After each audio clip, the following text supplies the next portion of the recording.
Good morning time, good afternoon time, whatever the case may be in your part of the world, crisscrossing wires.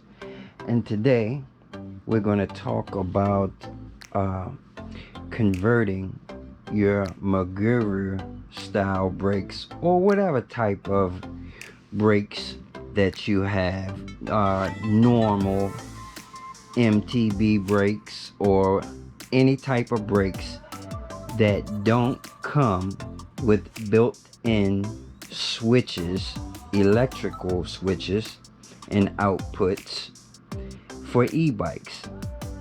Now, you know, on most e-bikes there is a switch in the brake levers, and that switch allows you to run that to your controller, whether you have a high brake input or a low brake input.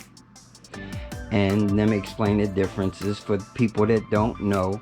You know, when you install a controller and it has low brake or high brake, or some have both, the only difference is they both do the exact same thing. And what that is send a signal. Well, they accept a signal from your brake levers to disrupt the power that's controlling the motor, to disable it, your motor cutoff. You know, e-bikes are a little dangerous sometimes as far as the throttle's concerned, because they are electrical and, you know, use electrical components. They are subject to failure. You know, throttles stick, even mechanical throttles stick with cables, they stick. That happens. An electrical switch, a switch could go bad, it could short, you know, where your throttle may stick. So most e-bikes have a brake lever that has those switches that can activate motor cutoff in your controller to stop your controller from delivering power to your motor. You notice on your e-bikes, if you have the brake lever closed, you can't give it throttle. It disrupts the power.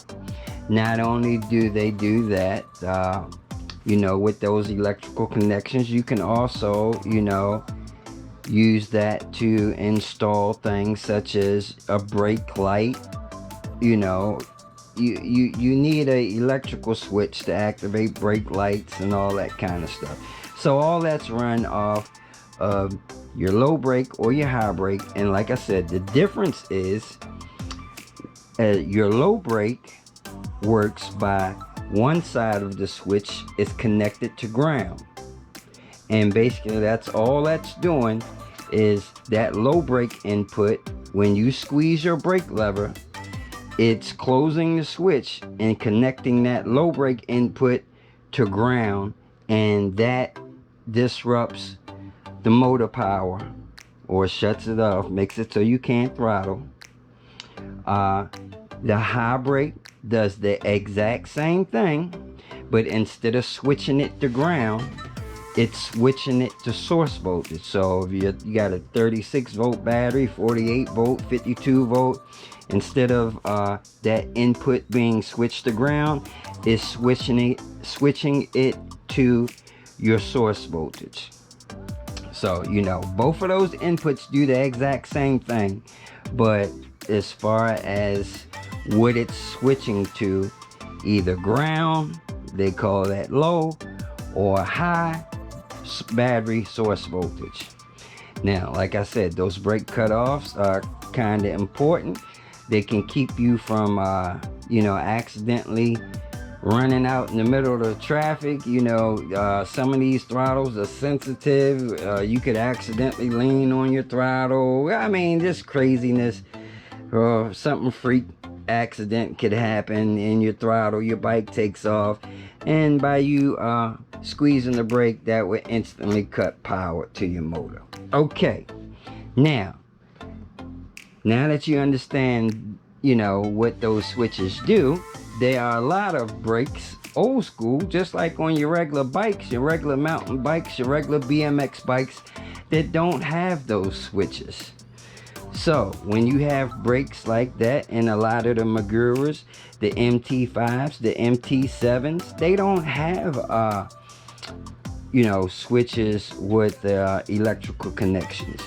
So you can buy these aftermarket switches that you can add on to your Maguru style brakes. And I'm saying Maguru, but they could be any brakes that don't have a switch. Now this has already been installed, but hopefully you can see there is a little wire connected to this brake lever, and that wire is like a little cable that pulls through a tube, just like you know, some old school brakes or anything, any type of tube with the wire going through it where it slides. All right, you see when I close the brake, that wire is pulling through that little jacket. It's a little tube, and that goes, if you see this little cylinder right here, that little cylinder is actually a switch inside of there. So by connecting that to your brake lever, it's opening and closing this little switch, and that is basically turning your regular set of brakes into an e-brake, you know, an e-bike brake.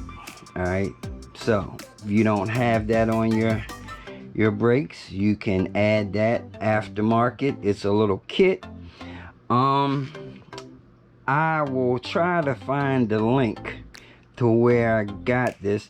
I think it was from Grin Technologies, and like I said, it's a little kit. It doesn't cost that much, maybe 20-30 bucks, something like that. And you can buy one for both sides, your front brake and your rear brake, or you know, you can just do one.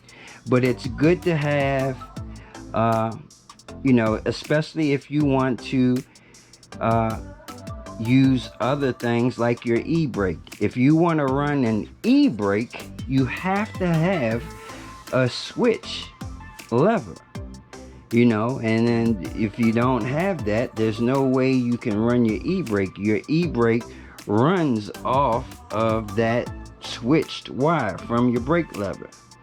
So, you know, anyway, like I said, I'll find the link for that and post it. They're easy to install, and yeah, that's basically it. Not a whole lot. Okay, now something else I want to ask you guys about.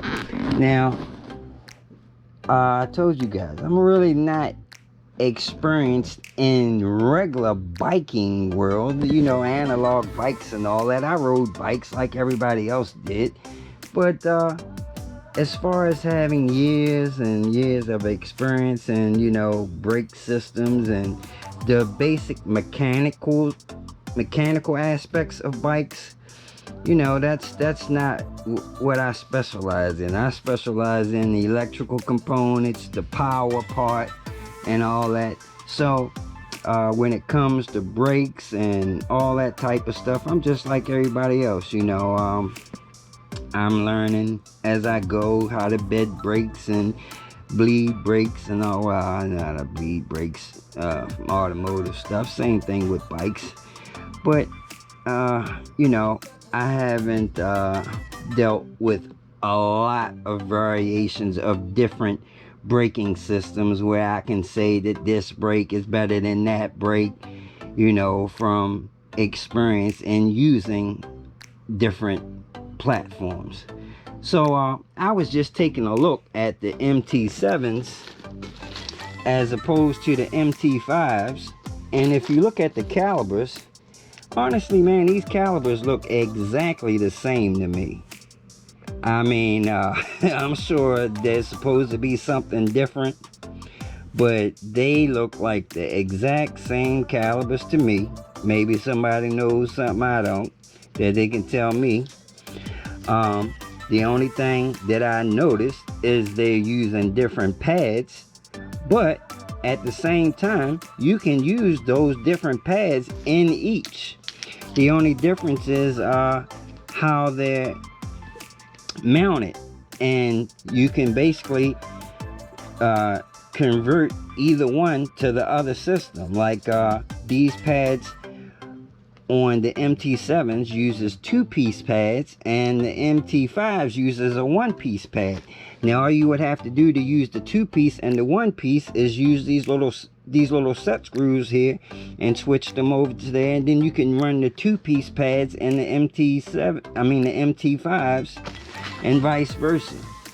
You know, so I don't know if it's as far as the actual lever part or the pistons that are in here. Are they supposed to be different, stronger pistons? I mean, I don't know. Like I said, the calibers look exactly the same. Now, the handles are a lot different. And, you know, the plunger system inside could be different, you know, as far as the MT5s and the MT7s. But if you know the difference, you know, let me know in the comment section what the difference is actually supposed to be, other than the price difference. There's a big price difference, and you know, what is that all about? Because looking at them, you know, they're pretty much the same as far as I'm concerned. A little different design, but mechanically they look like they should be about the same. All right, just a little quick video on brakes and the little kit that you can add on. All right, take it easy, y'all. Deuces, we out. Peace.